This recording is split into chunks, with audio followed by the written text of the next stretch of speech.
ایک صحابی نے عرض کی حضور بیوی کا حق کیا ہے؟ ما حق المرأة علی الزوج، عورت کا حق خامند کے اوپر کیا ہے؟ تو حضور علیہ السلام نے فرمایا کہ جو آپ کھائے وہ اس کو کھلائے۔ یعنی یہ نہیں ہے کہ میاں اور بیوی کے کھانے میں اور ان کی غذا میں فرق ہو، جس طرح کا کھانا خود کھائے اس طرح کا اپنی بیوی کو کھلائے۔ اور دوسرا فرمایا کہ جس طرح کا خود لباس پہنے اس طرح کا اپنی بیوی کو لباس پہنائے۔ تیسرا حق حضور علیہ السلام نے یہ بیان فرمایا کہ تو اس کے چہرے پہ نہ مارے، گھر میں 100 شکر رنجی ہو جاتی ہے، ولا یضرب بالوجہ، چہرے پہ نہ مارے۔ آقا کریم علیہ السلام نے فرمایا لا تضربوا اماء اللہ، اللہ کی لونڈیوں کو مارو نہ، منع فرمایا گیا۔ بعض مرد اپنی حاکمیت جگانے کے لیے، اپنے تغلب کو ظاہر کرنے کے لیے عورت پر تشدد کرتے ہیں اور سمجھتے ہیں کہ یہ ہم نے بڑی بہادری کی ہے۔ یہ کوئی اچھا کام نہیں ہے وہ جو اس نے کیا ہے، شریعت نے روکا ہے، منع کیا ہے۔ عورت مارنے سے درست نہیں ہوگی بلکہ معاملہ اور خراب ہو جائے گا۔ عورت کو بارے میں حضور نے ارشاد فرمایا یہ ٹیڑھی پسلی سے پیدا کی گئی ہے، اگر اس کو بالکل سیدھا کرنا چاہو گے تو یہ ٹوٹ جائے گی، اور اگر تم جو ہے وہ کوشش نہیں کرو گے تو ٹیڑھی کی ٹیڑھی رہے گی۔ اس لیے اس کی اصلاح کی کوشش بھی کرو، لیکن یہ تصور کہ بالکل درست ہو جائے۔ عورت کی کچھ چیزیں عورت کا حسن ہے۔ اللہ تعالیٰ نے قرآن مجید کے اندر ارشاد فرمایا کہ وہ لوگ جو محسن اور غافل عورتوں کے اوپر تہمت لگاتے ہیں، تو محسنات الغافلات اللہ تعالیٰ جل شانہ نے یہ عورت کا حسن شمار کیا ہے، عورت کی خوبی بیان فرمائی ہے، غافل ہونا۔ مرد بڑا زمانے ساز ہو تو یہ اس کا حسن ہے، لیکن عورت بھولی بالی ہو، صرف امور خانہ داری کو جانتی ہو، باہر کے معاملات کو نہ جانتی ہو، یہ عورت کا حسن ہے۔ تو یہ لازمی نہیں ہے کہ عورت بھی مرد کی طرح تیز ہو۔ آج جس معاشرے میں ہم جی رہے ہیں، آج عورت کو مردوں کے مقابل کھڑا کر دیا گیا اور وہ گھر کے کام کو بوجھ سمجھتی ہے، اور ہوٹل کے اندر کتنے کتنے لوگوں کو کھانا کھلا رہی ہے۔ گھر میں کہتے ہیں میرے ساتھ ظلم ہو رہا ہے، ایئر ہوسٹس بھرتی ہو گئی ہے تو 400 جو ہے وہ مسافروں کو جو ہے وہ پانی پیش کر رہی ہے، اور کتنے لوگوں کی بھوکی نظروں کا شکار ہو رہی ہے، ہر کوئی اپنی خواہش کے مطابق اس سے بات کر رہا ہے، تو وہ اتنے لوگوں کی خدمت کر رہی ہے۔ یہ ظلم نہیں ہے؟ اور گھر میں 10 بچوں کا کھانا پکائے اور اپنے خامند کے باپ کا اور اس کی ماں کا کھانا پکائے اور ان کی خدمت کرے تو سارے چیخ اٹھتے ہیں یہ ظلم ہو گیا، ادھر 300 اور 400 لوگوں کی خدمت کر رہی ہے۔ یہ عجیب سا ماحول ہے۔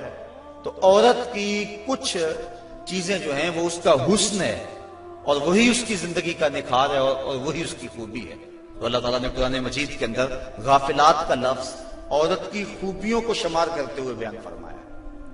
تو یہ چونکہ پسلی ٹیڑھی رہے تو پسلی کے ٹیڑھا ہونے میں بھی ایک حسن ہے، اگر سیدھی ہو جائے تو حسن زائل ہو جائے گا، اس لیے فرمایا کہ یہ ٹیڑھی پسلی سے پیدا کی گئی ہے، تو یہ بالکل سیدھی بھی نہیں ہو سکتی ہے، اس کی ناقص العقل ہے، اس کے اندر کچھ کمی ہے۔ اور ایک موقع پہ حضور نے ارشاد فرمایا اگر اس کی کچھ عادتیں تمہیں ناپسند ہیں تو کچھ ایسی عادتیں بھی تو ہوں گی جو تمہیں پسند ہوں گی۔ یعنی ساری عادتیں دیکھو نا، مجموعی طور پہ دیکھنا ہے، وہ تمہاری کتنی خدمت کرتی ہے، ماں باپ کو چھوڑ کے آئی ہے، بہن بھائیوں کو چھوڑ کے آئی ہے، تم سے پہلے اٹھتی ہے، تمہارے بعد سوتی ہے۔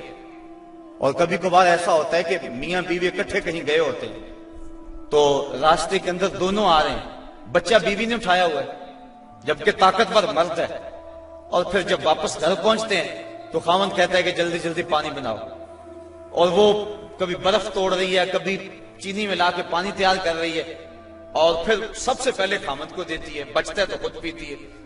کمزور بھی بیوی ہے، دونوں ایک طرح کی دھوپ میں چل کے آئے ہیں، بچہ بھی بیوی نے اٹھایا ہوا تھا، اور آ کے خاوند بیوی کو کہتا ہے کہ یہ کام تو کر، لیکن پھر بھی اس کی زبان پہ شکوہ نہیں آتا، اس کو کہتا ہے تم پانی تیار کرو، پانی پیتا کہتا اب کھانا پکاؤ۔ اس گرمی میں پھر بیوی باورچی خانے میں چلی جاتی ہے، کھانا پکا کے آدھے گھنٹے کے بعد پھر مرد کے سامنے رکھتی ہے، وہ کھاتا ہے، کھا کے پھر کہتا ہے ٹانگیں دباؤ، اور شکوہ نہیں کرتی کہ عجیب بات ہے تیرے ساتھ میں بھی اسی طرح تھکی ہوں، میں نے بچہ بھی اٹھایا ہوا تھا، میں نے پھر پانی تیار کیا، اب کھانا سخت گرمی میں بنایا، یہ اس کی اچھی عادت ہے۔ تو فرمایا اگر تم اس کی کچھ عادتوں کو دیکھ کر پریشان ہوتے ہو تو کچھ اس کی عادتیں ایسی بھی تو ہوں گی جو تمہیں پسند ہوں گی۔ تو اگر یہ تم سوچ لیا کرو تو میاں بیوی کے اندر محبت کا رشتہ مستحکم ہوگا، کمزور نہیں ہوگا۔ بلکہ ایک انگریز نے لکھا، وہ کہتا ہے کہ کوئی شے بھی جو ہے اس کے کوئی نہ کوئی فائدے ضرور ہوتے ہیں۔ وہ مثال دیتا ہے، وہ کہتا ہے جو گھڑی بند پڑی ہے نا، ایک دن میں 2 مرتبہ وہ بھی سچ بولتی ہے۔ مثال کے طور پہ گھڑی بند ہوگی 12 بجے، تو جب دن کے 12 بجے ہیں اس وقت گھڑی سچ بول رہی ہوتی ہے، رات کو جب 12 بجتے ہیں تو گھڑی سچ بول رہی ہوتی ہے۔ کہتا جو خراب گھڑی ہے وہ بھی دن میں 2 مرتبہ سچ بولتی ہے۔ تو اگر کسی شخص کی خرابیاں تمہیں نظر آئیں تو اس کی کوئی خوبی بھی ڈھونڈ لیا کرو، مکھی کی طرح نہیں کہ سارے بدن کو چھوڑ کر جہاں زخم ہو وہاں ہی بیٹھنا ہوتا ہے، جہاں خوشبو ہو وہاں بھی تو جاؤ۔ اس لیے فرمایا حضور علیہ السلام نے، اور ذرا غور تو کیجئے، خاندانوں کو جوڑنے کا اور میاں بیوی کے اندر باہم محبت پیدا کرنے کا یہ کتنا حکمت بھرا جملہ ہے۔ یہ جوامع الکلم سے ہے یہ جملہ، اور کتنا حسن ہے اس جملے کے اندر۔ فرمایا اگر اس کی کوئی بات تمہیں ناپسند ہے تو کوئی اس کی ایسی بات بھی تو ہوگی جو تمہیں پسند ہے، اور تم اس کو دیکھ لو۔ بلکہ صوفیہ فرماتے ہیں اگر خوبی دیکھنے کا شوق ہو تو کسی اور میں دیکھو، اور برائی دیکھنے کا شوق آئے تو اپنے اندر دیکھو۔ اگر انسان اپنی زندگی کے اندر یہ رویہ بنا لے تو زندگی میں حسن آ جاتا ہے، لیکن ہمارا جو عمومی رویہ ہے، ہم برائیاں اوروں میں دیکھتے ہیں اور خوبیاں ساری اپنے اندر دیکھتے ہیں۔ وہ کیا کسی نے کہا تھا کہ کسی کی طرف انگلی اٹھانے والا ذرا غور تو کرے کہ باقی انگلیاں اس کی اپنی طرف اٹھ رہی ہیں، تو ذرا تدبر تو کرے، ذرا غور تو کرے۔ اس لیے فرمایا اگر اس کی کوئی عادت تمہیں ناپسند ہے، ناگوار ہے، تو کوئی اس کی ایسی عادت بھی ہوگی کہ جو تجھے پسند ہوگی۔ اس عادت کو دیکھ کر کے تم اس کے ساتھ محبت کر سکتے ہو۔ اور آقا کریم نے یہ بھی فرمایا خیرکم لأہلہ وَأَنَا خیرکم لأہلی، تم میں سے بہتر وہ ہے جو اپنے اہل خانہ کے ساتھ بہتر ہے، اور فرمایا تم میں سے سب سے بہتر میں ہوں جو اپنے اہل خانہ کے ساتھ بہتر ہوں۔ حضور اپنے اہل خانہ کے ساتھ جو حسن سلوک کیا ہے تاریخ اس پہ گواہ ہے۔ جب آقا کریم کا وصال ہوا 9 بیویاں اس وقت حضور کے نکاح میں تھیں، اور آقا کریم علیہ السلام کی ایک بیوی کو بھی حضور پہ شکایت نہیں تھی۔ جبکہ اتنی کثرت سے ازواج ہوں تو اس وقت شکایت کا پیدا ہو جانا لازم ہے، لیکن اس انداز کے ساتھ حضور نے حسن سلوک کیا ان کے ساتھ، ان کے درمیان عدل قائم فرمایا، اور ان کے ساتھ محبت جو حضور کی تھی وہ مثال ہے۔ ایک حضرت سیدہ طیبہ طاہرہ حضرت خدیجہ الکبریٰ رضی اللہ تعالی عنہا کا جب آخری وقت آیا تو انہوں نے اپنی بیٹی حضرت فاطمہ الزہرا رضی اللہ تعالی عنہا کو بھیجا، کہا جاؤ اپنے باپ سے چادر مانگ لاؤ۔ تو سیدہ فاطمہ حاضر ہوئی، عرض کی امی چادر مانگ رہی ہیں۔ تو حضور علیہ السلام نے فرمایا بیٹا اپنی ماں سے پوچھو نا چادر کیا کرنی ہے۔ تو حضرت خدیجہ الکبریٰ رضی اللہ تعالی عنہا کی خدمت میں پوچھنے کے لیے حضرت فاطمہ واپس آ رہی ہیں تو حضرت نبی رحمت صلی اللہ علیہ وسلم بھی پیچھے آ گئے۔ حضرت خدیجہ سخت بیمار تھی، عرض کی حضور اس وقت جو میری حالت ہے آپ دیکھ رہے ہیں، مجھے لگتا ہے کہ یہ میرا آخری وقت آ گیا، میں نے چادر اس لیے مانگی ہے کہ اس چادر سے مجھے کفن دیا جائے۔ اب سنو حضور نے کیا جواب دیا۔ آقا کریم کی آنکھوں میں آنسو آ گئے اور فرمایا خدیجہ تو نے تو چادر مانگی ہے، لو اردت جلدی لا آتیتک، اگر تو میری جلد بھی مانگتی میں وہ بھی اتار کے دے دیتا۔ یہ ہے محبت بیوی کے ساتھ، یہ ہے پیار کا رشتہ۔ حضرت ام المومنین سیدہ عائشہ صدیقہ رضی اللہ تعالی عنہا فرماتی ہیں حضور کثرت سے حضرت خدیجہ کا تذکرہ کرتے تھے۔ ایک دن مجھ سے نہ رہا گیا، میں نے کہا حضور آپ اس بوڑھی عورت کا تذکرہ نہیں چھوڑتے؟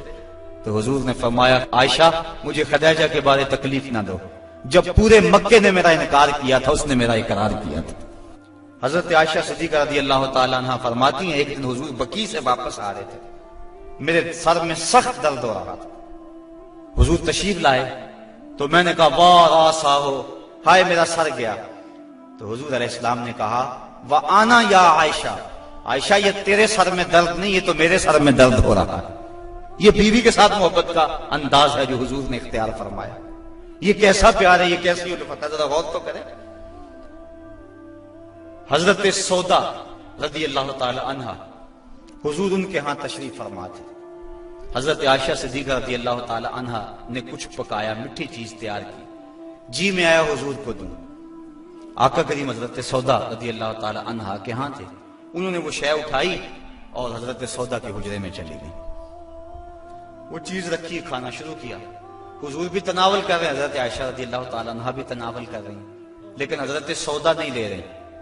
ان کے دل میں یہ بات آ گئی کہ میری باری تھی اور یہ کھانا تیار کر کے ادھر لے آئی ہیں، اس لیے وہ نہیں کھا رہے۔ تو حضرت عائشہ صدیقہ رضی اللہ تعالی عنہا نے اس حلوے یا اس کھیر سے انگلی کے ساتھ تھوڑی سی چیز لگائی، حضرت سودا کے رخسار پہ مل دی۔ اب حضرت سودا نے عرض کی حضور یہ دیکھو انہوں نے کیا کیا ہے۔ تو آقا کریم نے فرمایا نیکی کی جزا نیکی اور برائی کی جزا برائی، ایسا کرو کہ تم بھی بدلہ لے لو۔ تو حضرت سودا نے انگلی لگائی اور حضرت عائشہ صدیقہ رضی اللہ تعالیٰ عنہا کے چہرے پہ لگا دی۔ اب ان کے چہرے پہ بھی وہ حلوہ یا وہ کھیر وغیرہ لگی ہے، ان کے چہرے پہ بھی لگی ہوئی ہے۔ باہر دروازے سے دستک ہونے لگے، دروازے پر کسی نے دستک دے دی۔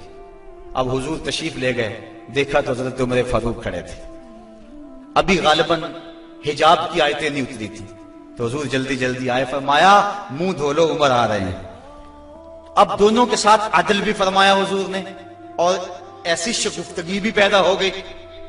بعض مرد سمجھتے ہیں کہ ہم مرد ہیں اور ہمیں عورتوں کے ساتھ بالکل سیریس رہنا چاہیے، ان کے ساتھ کوئی مزاح نہیں کرنا چاہیے، جبکہ مزاح فرمانا چاہیے۔ عورتوں کے ساتھ حضور نے فرمایا ہے۔ حضرت عائشہ صدیقہ رضی اللہ تعالی عنہا اور حضور جا رہے تھے کسی سفر پہ، حضور کی عادت یہ تھی جب قافلے میں ہوتے سفر کرتے تو سب سے پیچھے ہوتے، تو قافلہ تھوڑا سا آگے چلا گیا، تو حضور نے فرمایا عائشہ دوڑ نہ لگائیں، عرض کی ہاں ٹھیک ہے۔ حضرت عائشہ صدیقہ رضی اللہ تعالیٰ عنہ کہتی ہیں کہ میں پتلی دبلی تھی، میں اپنے پاؤں سے آگے نکل گئی۔ یہ لفظ کہے حضرت عائشہ صدیقہ نے، یہ نہیں کہا میں حضور سے آگے نکلی، بلکہ ادب کا یہ عالم ہے، کہا میں اپنے پاؤں سے آگے نکل گئی۔ خیر معاملہ ختم ہو گیا، کافی عرصہ بیت گیا، ایک دن پھر ہی ایسا موقع بنا، میرے جسم میں تھوڑی سی فربہی آ گئی تھی، تو حضور نے فرمایا عائشہ دوڑ نہ لگائیں، میں نے کہا لگاتے ہیں۔ تو جب دوڑ لگائی تو میں پیچھے رہ گئی، حضور آگے چلے گئے، تو حضور نے پیچھے پلٹ کے دیکھا اور مسکرا کے فرمایا یہ اس دن والا بدلہ ہو گیا۔ تو اب مزاح فرمایا حضور علیہ السلام نے، اور حضرت عائشہ صدیقہ رضی اللہ تعالی عنہ فرماتی ہیں کہ اللہ کے محبوب علیہ السلام مجھے حمیرہ کہہ کے پکارتے تھے، یہ محبت کا عالم تھا۔ تو عورت کے ساتھ اس نے سلوک کرنے کا درس دیا گیا ہے، تو فرمایا اس کو مارو نہ، ولا یکبہ، اور اس کو گالی نہ دو۔ عورت کو گالی گلوچ کرنا یہ کوئی اچھی عادت نہیں ہے۔ کسی کو گالی دیں آپ یا مجھے کوئی گالی دے تو میرے دل میں جو ہے وہ زخم لگے گا اس گالی کا۔ وہ کیا کسی عربی شاعر نے کہا ہے، تلوار کے زخم ہیں وہ مٹ جاتے ہیں لیکن جو زبان کے زخم ہیں وہ نہیں مٹتے، کسی کا مارا ہوا بول ختم نہیں ہوتا۔ اب کسی کو کوئی بات کہہ دے تو ساری زندگی وہ زخم نہیں مٹتا، تو جن میاں بیوی نے اکٹھے رہنا ہو ساری زندگی اور وہ خامد گالیاں دے تو بیوی کے دل میں کتنی نفرت پیدا ہو جائے گی۔ یہ آئلی زندگی کا سسٹم تباہ ہوگا یا نہیں ہوگا؟ اس لیے حضور نے فرمایا کہ چوتھا حق یہ ہے کہ وہ گالی نہ دے، اور پانچواں حق یہ بیان فرمایا حضور نے وَلَا يَحْجُرْ إِلَّا فِي الْبَيْتِ، عورت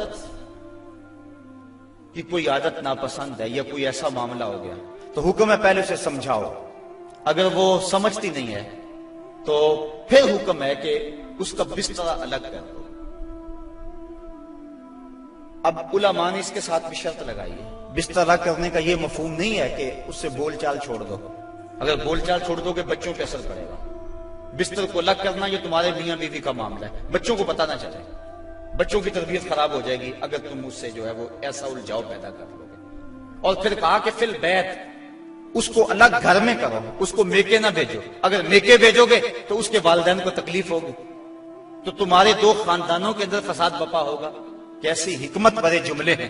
فرمایا ایک تو اس کو جدا کرو، دوسرا گھر کے اندر کرو، کسی تیسرے کو کانوں کان خبر نہ ہو، اور عورت جو ہے وہ تمہاری جدائی برداشت نہیں کر سکے، کیونکہ عورت کی فطرت اور ضرورت ہے مرد، وہ مرد کو دیکھ کر تسکین پاتی ہے، اور مرد کا چہرہ اجڑ جائے تو گھر اس کو کھانے کو آتا ہے، گھر میں اسے سکون ہی ملے گا، ہر طرح کی دولت و آسودگی ہو لیکن خامد کا چہرہ سیدھا نہ ہو تو عورت کو سکون ہی نہیں ملے گا. اس لیے فرمایا کہ تم مجھ سے ناراض ہو جاؤ، بگڑ جاؤ، لیکن گھر کے اندر بستر سے الگ ہو جاؤ، الگ سونا شروع کر دو، لیکن گھر کے اندر، تاکہ بچوں کے حالات پر بھی فرق نہ آئے اور تمہارے خاندانوں کے اندر بھی تفریق نہ پڑے.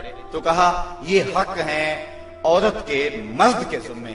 اب ذرا ان پہ بار بار غور کریں.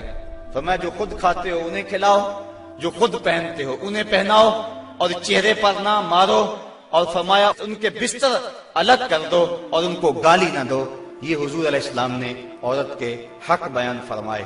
اور پھر حضور نبی رحمت صلی اللہ علیہ وآلہ وسلم نے یہ بھی ارشاد فرمایا اکمل المؤمنین ایمانا احسنهم خلقا وخیارکم خیارکم لأہلہ. فرمایا تم میں سے کامل ایمان اس شخص کا ہے جس کے اخلاق اچھے ہیں، خلق اچھا ہے، جس کا منہ میٹھا ہے، جس کی بولی ٹھیک ہے. وہ کیا کسی نے کہا تھا، لہجے میں اگر رس ہو تو دو بول بہت ہے. انسان کو رہتی ہے محبت کی زبان یاد، انسان کو محبت کی بولی یاد رہتی ہے. تو کہا کہ جس کا خلق اچھا، اور دوسرا فرمایا جو اپنے اہل خانہ کے ساتھ ٹھیک ہے. سارے زمانے سے ٹھیک ہے، گھر والوں سے ٹھیک نہیں ہے، تو پھر کیسے زندگی میں سکون آئے گا، طمانینت آئے گا، کیسے چین آئے گا؟ تو تم میں سے بہتر وہ ہے جو اپنے گھر والوں کے ساتھ بہتر ہے. اور ابھی روایت میں نے آپ کے سامنے رکھی جس میں حضور نے فرمایا کہ میں تم میں سے سب سے زیادہ اپنے گھر والوں کے ساتھ حسن سلوک کرنے والا ہوں اور اچھائی کرنے والا ہوں. تو یہ حکم دیا گیا کہ وہ اچھے انداز کے ساتھ اپنی بیوی کے ساتھ حسن سلوک کرے، اس کو جو ہے وہ مکروہ نہ جانے اور اس کو برا نہ کہے، اس کو گالی نہ دے. دوسری طرف عورت کو کہا الرجال قوامون علی النساء،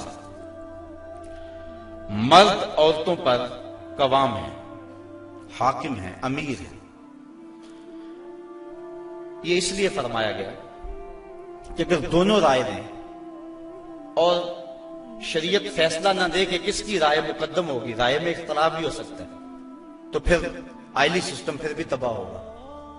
عورت رائے دے، مرد اس کو قبول کرے، اس کی رائے کی پرواہ نہ کرے، یہ مرد کے لیے مناسب نہیں ہے. اس طرح عورت گھر کے اندر عضو معطل بن جائے گی. وہ سمجھے گی کہ میری تو اس گھر میں اہمیت ہی کوئی نہیں، میں جو بات کرتی ہوں مجھے کوئی پوچھتا ہی نہیں ہے. عورت بندہ اپنی مرضی بھی کرنی ہے، عورت کی رائے لے لے. جب کسی کی رائے لیتے ہو آپ کسی معاملے میں تو اس کی عزت افزائی ہوتی ہے. تو اس لیے عورت کے ساتھ مشاورت کریں، اس کی بات کو اہمیت دیں. اگر اس کی بات قابل قبول نہیں ہے تو اچھے انداز اس کو سمجھائیں. لیکن فرض کرو کہ رائے مختلف ہوگی ہیں تو رائے کس کی کو ترجیح ہوگی؟ مرد کی رائے کو ترجیح ہوگی. جس طرح کہ میں نے حقوق والدین کو عنوان سے عرض کیا تھا کہ ماں کچھ اور کہتی ہے، باپ کچھ اور کہتا ہے. اب کس کی بات مانیں گے، ماں کی یا باپ کی؟ ماں کا درجہ بہت سارا ہے، لیکن ماں کہتی ہے یہ کرو، باپ کہتا ہے یہ کرو. تو علماء نے جزیہ بیان فرمایا کہ خدمت میں ماں مقدم ہے، تعمیل حکم میں باپ مقدم ہے. پہلے تو ماں باپ کو چاہیے اولاد کو کسی مشقت میں نہ ڈالیں، کسی مصیبت میں نہ ڈالیں. لیکن اگر ایسا کبھی ہو جائے تو خدمت میں ماں کو ترجیح دیں. جب باہر سے آئیں تو پہلے ماں کی ٹانگیں دبائیں، اس کے پاؤں دبائیں، پھر اس کے بعد باپ کے. خدمت میں ماں کو ترجیح دیں. لیکن جب حکم کی تعمیل کی بات آئے پھر باپ کو ترجیح دیں، چونکہ قوام باپ ہے، گھر کا حاکم اور امیر باپ ہے. اگر باپ کی بات نہیں مانی جائے گی تو پھر گھر میں فساد برپا ہو جائے گا.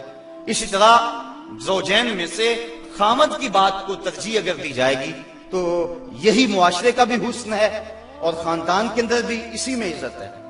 اگر خامد کچھ اور کہتا ہے، بیوی کچھ اور کہتی ہے، بات بیوی کی مان لی جائے تو گھر میں تو مصیبت بن گئی. خامد کو کوسنے دیں گی اس کی بہنیں بھی، اس کے بھائی بھی، اس کی ماں بھی کہے گی، باپ بھی کہے گی، بیوی کے پیچھے لگ گیا. لیکن اگر بیوی خامد کے پیچھے لگ جائے تو یہ بیوی کے لیے حسن ہے. مرد کا بیوی کی اطاعت کرنا یہ مرد کے لیے حسن نہیں ہے، لیکن بیوی کا مرد کے پیچھے لگ جانا اور اس کی بات کو مان لینا یہ جو ہے وہ حسن ہے بیوی کے لیے، اور یہ اس کی اطاعت کے زمرے میں آتا ہے. تو مرد حاکم بنایا گیا ہے، لیکن حاکم کا یہ مطلب بھی مرد نہ سمجھے کہ وہ جب چاہے عورت کو مارنا شروع کر دے، اس کو غلام سمجھے اور اس کی اہمیت ہی نہ سمجھے، بلکہ عورت کو برابر مشاورت میں شریک رکھے. جس طرح مرد عورت پہ ناراض ہو جاتا ہے، عورت کو بھی حق ہے کہ وہ مرد پہ ناراض ہو جائے کسی معاملے میں. اور جس طرح عورت مرد کو مناتی ہے، مرد بھی اپنی بیوی کو منا سکتا ہے، راضی کر سکتا ہے، اس میں کوئی حرج نہیں ہے، چونکہ گھر میں شکنجی ہو سکتی ہے۔ بخاری شریف میں روایت موجود ہے، حضور نبی رحمت صلی اللہ علیہ وسلم نے ارشاد فرمایا، عائشہ جب تم ناراض ہوتے ہو مجھے پتہ چل جاتا ہے۔ عرض کی حضور کیسے؟ فرمایا جب تم راضی ہوتی ہو اس وقت کوئی بات ہو تو قسم اٹھاتی تو کہتی ہو رب محمد، مجھے محمد کے رب کی قسم، اور جب تم ناراض ہوتی ہو اور کوئی بات ہو تو قسم اٹھاتی ہو تو کہتی ہو رب ابراہیم، مجھے ابراہیم کے رب کی قسم ہے۔ تو مجھے پتا چل جاتا ہے کہ اب تم ناراض ہو اور اب تم راضی ہو۔ جب حضرت عائشہ صدیقہ رضی اللہ تعالیٰ عنہا نے یہ بات سنی تو کہا ما احجرو الا اسمک، حضور میں صرف آپ کا نام ہی چھوڑتی ہوں، دل میں تو آپ ہی ہوتے ہیں، دل میں تو آپ ہی کے ڈیرے ہیں اور آپ ہی کے بسیرے۔ تو یہ اسلام نے ہمیں کیسا روشن راستہ دیا، اور حضور کی سیرت اور حضور کا عمل ہمارے سامنے۔ تو میاں بیوی کے اندر وہاں شکر رنجی ہو سکتی ہے، تو اس کے اندر جو ہے ایک فریق ناراض ہو گیا تو دوسرا راضی کر لے، دوسرا ناراض ہو گیا تو پہلا راضی کر لے۔ کس قدر گھر میں حسن آ جائے گا، جب گھر حسین ہوگا تو سارا معاشرہ حسین ہو جائے گا۔ لیکن اگر یہ جو بنیادی اکائی ہے اس میں حسن نہ ہوا تو باقی حسن کیسے ہو سکتا ہے؟ تو حاکم ہے مرد، اور جس طرح عورت کے کچھ حقوق ہیں مرد کے بھی کچھ حقوق ہیں۔ حضور علیہ السلام نے ارشاد فرمایا لا یحل للمرأة ان تصوم وزوجها شاہد الا باذنہ ولا تاذن فی بیتہ الا باذنہ۔ فرمایا عورت کو یہ حق نہیں پہنچتا کہ وہ روزے رکھے جبکہ خامد گھر میں ہو۔ نفلی روزہ رکھنا اگر عورت کو ہو تو وہ خامد سے پوچھ کے رکھے گی، خامد کی اجازت اور اذن کے بغیر عورت روزہ بھی نہیں رکھ سکتی، کیونکہ خامد کی رضا کا حاصل کرنا عورت کے لیے بہتر نفلی عبادت ہے۔ اس لیے اگر خامد راضی نہیں ہے تو روزہ نہ رکھے، راضی ہے تو رکھ لے۔ اور فرمایا حضور علیہ السلام نے دوسری بات یہ ہے کہ وہ اس کے گھر میں جس کو وہ ناپسند کرتا ہے اس کو آنے نہ دے، اذن نہ دے۔ اور ایک حدیث کے اندر یہ لفظ ہیں کہ حضور علیہ السلام نے ارشاد فرمایا کہ وہ خامند کے بستر کو روندنے نہ دے، یعنی خامند جس بستر پہ بیٹھتا ہے، سوتا ہے، آرام کرتا ہے، اس بستر پہ کسی کو نہ چڑھنے دے۔ اور اس پر حضرت ام حبیبہ رضی اللہ تعالی عنہا کا عمل ہمارے سامنے ہے۔ یہ ابو سفیان کی بیٹی ہیں، اور حضور پر حضرت ام حبیبہ ایمان لے آتی ہیں، ان کا شوہر بھی ایمان لے آتا ہے۔ جب ہجرت حبشہ ہوئی تو یہ دونوں میاں بیوی حبشہ کی طرف ہجرت کر گئے۔ کچھ عرصہ وہاں گزرا۔ ایک دن حضرت ام حبیبہ سوئی تو خواب دیکھا ہے کہ میرے خامد کا چہرہ بدل گیا ہے، تو سخت پریشان ہوئی۔ صبح اٹھی تو پتہ چلا کہ خامد عیسائی ہو گیا، کسی عیسائی کے پاس بیٹھنا اٹھنا تھا تو اس نے اپنا دین بدل لیا۔ تو حضرت ام حبیبہ رضی اللہ تعالیٰ عنہ الگ ہو گئی۔ کچھ عرصے کے بعد خامد بھی فوت ہو گیا۔ اب وہاں پردیس میں سارے جہان کو چھوڑ کر وہاں گھر بس آیا تھا، تو وہاں وہ تنہا ہو گئی، تو سخت پریشان تھی۔ آقا کریم علیہ السلام نے حبشہ کے حکمران نجاشی کے ذریعے حضرت ام حبیبہ رضی اللہ تعالی عنہا کو پیغام نکاح بھیجا۔ نجاشی نے ایک لونڈی بھیجی کہ جا کے ام حبیبہ کو کہو کہ اللہ کے نبی تم سے نکاح کرنا چاہتے ہیں۔ اب حضرت ام حبیبہ کی زبانی اگلی کہانی سنیے۔ کہتی ہے میں گھر میں بیٹھی ہوئی تھی کہ باہر دروازے پہ دستک ہوئی، میں نے دروازہ کھولا تو ایک خاتون کھڑی تھی، میں نے اس کو بٹھایا تو وہ کہنے لگی میں نجاشی کی سمت سے آئی ہوں، اللہ کے محبوب صلی اللہ علیہ وسلم نے تجھے نکاح کا پیغام بھیجا ہے۔ کہتی ہیں ایک لمحے کے لیے تو میں حیران ہوئی، اور پھر میری خوشی کی انتہا نہ رہی، اور گھر کے اندر جو کچھ موجود تھا اس وقت میرے پاس، میں نے سب کچھ بطور انعام اس لونڈی کو دے دیا۔ میں نے کہا میرے مقدر کے حضور کے نکاح میں آؤں۔ پھر اللہ کے محبوب علیہ السلام نے ان سے نکاح کر لیا۔ وہ مدینہ تشریف لے آئیں۔ ابو سفیان ان کو ملنے کے لیے مدینہ پہنچے۔ حضور علیہ السلام کی چارپائی بچھی ہوئی تھی، تو یہ جا کے بیٹھنے لگے تو انہوں نے بستر لپیٹ لیا۔ تو ابو سفیان کہنے لگا رملہ تمہیں کیا ہو گیا؟ یہ بستر میرے قابل نہیں سمجھتی ہو یا مجھے بستر کے قابل نہیں سمجھتی ہو؟ تو حضرت ام حبیبہ کہنے لگی کہ یہ بستر اللہ کے رسول کا ہے، اور میں نہیں پسند کرتی کہ اس کے اوپر کوئی مشرک بیٹھے۔ تو کہنے لگا ابو سفیان کہ تم بڑا بدل گئی ہو۔ پھر اللہ تعالیٰ نے ان کو بھی اسلام کی بہاریں عطا فرما دی۔ تو یہ حق ہے خامند کا بیوی کے اوپر کہ خامند کے بستر کے اوپر کسی کو نہ بیٹھنے دے۔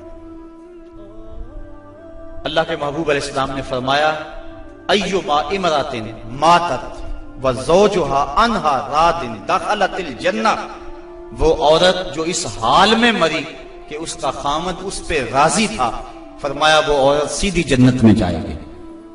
اور ایک روایت میں ایسا ہے کہ 4 شخص ایسے ہیں کہ جن کو جنت میں جانے میں کوئی رکاوٹ نہیں ہوگی۔ ان میں سے ایک وہ شخص جس نے اپنے والدین کی خدمت کی اور والدین اس پہ راضی ہوئے۔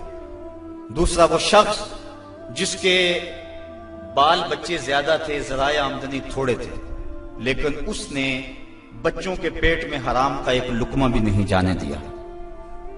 تیسرا وہ شخص جس نے ایسی پکی توبہ کی، گناہوں کی طرف دوبارہ پلٹنا اس کے لیے اتنا ہی مشکل ہے جس طرح تھنوں سے نکلے ہوئے دودھ کو واپس کیا جائے۔ اور چوتھی وہ خاتون کہ جس نے اپنی ساری محبتیں اپنے خامند پہ نچھاور کر دی اور اس حال میں فوت ہوئی کہ اس کا خامند اس پہ راضی تھا۔ فرمایا ان 4 کو جنت میں جانے سے کوئی بھی نہیں روک سکتا۔ تو عورت کی جنت مرد ہے، اگر وہ مرد کو راضی کر دے گی تو جنت کی راہوں کی مسافر ہے، اور اگر وہ اپنے شوہر کو راضی نہیں کر پاتی تو اللہ کے محبوب علیہ السلام نے فرمایا میں نے کثرت کے ساتھ عورتوں کو دوزخ میں دیکھا ہے۔ عرض کی حضور کس وجہ سے؟ فرمایا ایک تو کثرت سے لعنت کرنے والی ہوتی اور دوسرا خامند کی ناشکری کرنے والی ہوتی۔ یہ 2 بد خصلتیں عورت میں ایسی ہیں جو عورت کو جہنم کا ایندھن بنا دیتی ہے۔ ورنہ عورت جو اپنے خامند اور شوہر کے ساتھ وفا کرتی ہے، کسی بزرگ نے کہا کہ عورت نے 2 بول بولے کہ میں تیری ہوں، پھر زمانہ بدل گیا وہ نہ بدلی، اس نے وفا کی حد کر دی۔ تو وہ بزرگ کہتے جس طرح عورت نے وفا کی حد کر دی، اگر بندہ اپنے رب سے حد کر دے یوں وفا کی تو اللہ کتنا کرم اس کے اوپر فرمائے۔ اب عورت دکھ بھی سہتی ہے، تکلیفیں بھی سہتی ہے، لیکن اپنے اس قول سے نہیں پھرتی، بدلتی نہیں ہے۔ اس کی آرزو یہ ہوتی ہے اس گھر میں سرخ جوڑا پہن کے آئی تھی، سفید لباس لے کر نکلوں اس گھر سے، یہ اس کی آرزو ہوتی ہے۔ اور کسی عورت کی یہ خوش قسمتی ہے۔ تو عورت اگر اپنے خامند کو راضی رکھتی ہے تو وہ جنت کی مسافرہ ہے، لیکن اگر اپنے خامند کو ناراض کر دیتی ہے تو وہ جنت کی خوشبو بھی نہیں پائے گی۔ اس حال میں مرے کہ اس کا شوہر اس سے راضی ہو جائے۔ اللہ اکبر۔ اللہ کے محبوب علیہ السلام نے مردوں کو عورتوں کے ساتھ اور عورتوں کو مردوں کے ساتھ حسن سلوک کرنے کی تلقین ارشاد فرمائی، اور آقا کریم نے جو آخری وصیت اپنی امت کو کی، اس کے بعد حضور علیہ السلام کا وصال ہو گیا، اس کے بعد کوئی وصیت نہیں ہے حضور کی زبان سے جو نکلی ہو۔ فرمایا لوگوں میں تمہیں 2 چیزوں کی وصیت کرتا ہوں، ایک الصلاۃ نماز یعنی نماز کو نہ چھوڑنا، اور دوسری وصیت یہ تھی کہ میں 2 کمزوروں کے بارے میں تمہیں اللہ سے ڈراتا ہوں، ایک غلام اور دوسری تمہاری بیویاں۔ ان 2 کمزوروں کے بارے تمہیں اللہ سے ڈراتا ہوں، ان پہ ظلم نہ کرنا، انہوں نے بھاگ تو جانا نہیں ہے، گھر سے نکل تو جانا نہیں ہے، تو ان پہ ظلم کرو گے تو یہ دکھی ہو جائیں گے۔ تو آقا کریم علیہ السلام نے فرمایا ان 2 کمزوروں کے بارے میں تمہیں اللہ سے ڈراتا ہوں۔ بلکہ اس قدر حضور نے عورتوں کی نزاکت کا لحاظ رکھا، ایک سفر پہ تھے، ایک شخص اونٹوں کو ہانک رہا تھا، اس کا نام تھا انجشا، تو وہ جلدی اونٹوں کو نہ ہانکنے کی کوشش کر رہا تھا تاکہ جلدی پہنچ جائے۔ تو آقا کریم نے فرمایا انجشا آہستہ، فرمایا یہ جو اونٹوں کے اوپر عورتیں بیٹھی ان کی طرف اشارہ کر کے کہا یہ نازک آبگینے ہیں، کہیں ٹوٹ نہ جائیں۔ عورتوں کو نازک آبگینے قرار دیا۔ آج ہمارے معاشرے کے اندر گھروں میں جو جنگ و جدل کا ماحول ہوتا ہے اور عورتوں کے ساتھ جو سلوک کیا جاتا ہے، بتاؤ یہ نازک آبگینے سلامت رہ سکتے ہیں؟ حضور نے تو فرمایا انجشا اپنے اونٹوں کی رفتار کو کم کرو، کہیں یہ نازک آبگینے نہ ٹوٹ جائیں۔ اور پھر سنو حضور نے کیا فرمایا، حبب الیہ من دنیاکم ثلاث، لوگوں تمہاری دنیا سے مجھے صرف 3 چیزیں پسند ہیں، رنگ و نور سے سجی ہوئی یہ کائنات تمہیں مبارک ہو، یہ بزم کواکب کا نور، یہ افلاک، یہ زمین، یہ لہلہاتے ہوئے سبزے، یہ کائنات کا حسن، یہ کوسے قضا کی رنگینیاں، یہ بہاروں کے رنگ، یہ پربتوں کی کتاریں، یہ مرغن غذائیں، یہ انواع و اقسام کے پھل، زندگی کا سارا حسن، یہ موسموں کا نور اور روشنی، سب کچھ تمہیں مبارک ہو۔ فرمایا مجھے تو صرف تمہاری دنیا سے صرف 3 چیزیں پسند ہیں۔ یہ نہیں کہا میری دنیا سے، کہا تمہاری دنیا سے۔ بلکہ ایک حدیث کے لفظ حضور نے یوں فرمایا کہ میری مثال ایسے ہے تمہاری دنیا کے ساتھ جس طرح کوئی مسافر گزر رہا ہو اور راستے میں کوئی درخت ہو اور وہ چند لمحوں کے لیے اس کی چھاؤں میں بیٹھ جائے۔ تو کہا میں تو چند لمحوں کے لیے رکا ہوں، اور رک کے ایک ایک لمحہ انسان کو زندگی گزارنے کا راستہ بتا گئے ہیں۔ چند لمحوں کے لیے وہ ٹھہرے ہیں جس پیڑ کے نیچے، سنا ہے آج تک اس پیڑ کا سایہ مہکتا ہے، آج تک وہاں روشنیاں پھیلی ہوئی ہیں۔ تو کہا حب بالیہ من دنیاکم ثلاث، مجھے تمہاری دنیا سے صرف 3 چیزیں پسند ہیں، الطیب والنساء وجعلت قرۃ عینی فی الصلاۃ، ایک خوشبو، دوسری منکوحہ عورتیں، اور تیسری میری آنکھوں کی ٹھنڈک نماز میں رکھی گئی ہے۔ تو صاحبو، میرے اور آپ کے آقا و مولا حضور نبی رحمت صلی اللہ علیہ وآلہ وسلم نے یہی ہمیں وصیتیں کی، عورتوں کے ساتھ اس نے سلوک کرنے کا، اور عورتوں کو حکم دیا کہ تم اپنے خامند کے ساتھ اس نے سلوک کرو، بلکہ فرمایا کہ اگر اللہ کے علاوہ کسی کو سجدہ جائز ہوتا تو میں بیوی کو حکم دیتا کہ وہ اپنے خامند کو سجدہ کیا کرے۔ عورت کو یہ بھی اذن نہیں ہے کہ وہ مرد کی اجازت کے بغیر گھر سے نکلے۔ اگر مرد پابند کرنا چاہے، عورت کو ہمت نہیں ہے کہ نکلے، شریعت نے منع کیا، بلکہ حضور نے ارشاد فرمایا جب کوئی عورت مرد کی رضا اور اذن کے بغیر گھر سے باہر نکلتی ہے تو آسمانوں کے سارے فرشتے اس عورت پہ لعنتیں نازل کرتے ہیں، اور پھر جب وہ گزرتی ہے جن راہوں سے، انسانوں اور جنوں کے علاوہ باقی ہر درخت، ہر پتھر، ہر شے جو راستے میں آتی ہے اس عورت پہ لعنت بھیجتا ہے۔ تو عورت کو مرد کے اذن کے بغیر گھر سے نکلنے سے روکا گیا، اس کو کہا کہ تو گھر میں ٹھہری رہنا، تیری یہ وفا کا تقاضا ہے۔ اور دوسرے مرد کو حکم دیا گیا کہ تو نے اس کا خیال رکھنا ہے، جو خود کھائے اس کو کھلائے، جو خود پہنے اس کو پہنائے، اگر کوئی نوبت تکرار اور لڑائی کی آ جائے اس کے چہرے پہ نہیں مارنا۔ بعض علماء نے کہا کہ اگر مارنا ناگزیر ہو جائے، جس طرح کہ سورہ نساء میں اللہ تعالیٰ نے فرمایا کہ اگر ان سے کوئی ایسا کام سرزد ہو جائے تو پھر ان کو مار لو، تو اس کی شرط لگائی کہ مار علم والی نہ ہو بلکہ اس سے ذہنی تکلیف کو جانا مقصود ہو۔ اور بعض نے کہا کہ مسواک کی مقدار کے اندر روئی لے کر اس روئی کا ایک ڈنڈا بنایا جائے اور روئی اس عورت کو ماری جائے۔ اب بتاؤ، روئی کے ڈنڈے مارنے سے عورت کو کوئی تکلیف ہوگی، یا سرہانہ پکڑ کے اس کو مارو گے تو کوئی تکلیف ہوگی؟ تو مقصد عورت کے اوپر مرد نے اپنے غصے کو نکالنا ہے، ورنہ یہ ایک ایسا نازک آپ گینا ہے کہ اگر تم ڈنڈوں سے مارنے لگو گے، ٹھڈوں سے مارو گے اور زبان سے گالیاں دے گے تو یہ مقدس رشتہ اور یہ نازک آپ گینا ٹوٹ جائے گا اور گھر کا ماحول خراب ہو جائے گا۔ وہی میاں بیوی کامیاب زندگی گزارتے ہیں اور انہی کی اولادیں درست ہوتی ہیں جو ان چیزوں کا لحاظ اور خیال رکھ کے محمد عربی کی سنت سیرت پہ عمل کرتے ہیں، اور جنہوں نے اپنے گھر کو جنگ کے نقشے میں بدلا ہوا ہوتا ہے، وقتی طور پہ وہ روب جھاڑ بھی لیں لیکن ان کی زندگی کے اندر حسن اور طمانیت نہیں ہوتا۔ تو آج میں نے اس نشست کے اندر یہ چند باتیں آپ کے سامنے رکھیں۔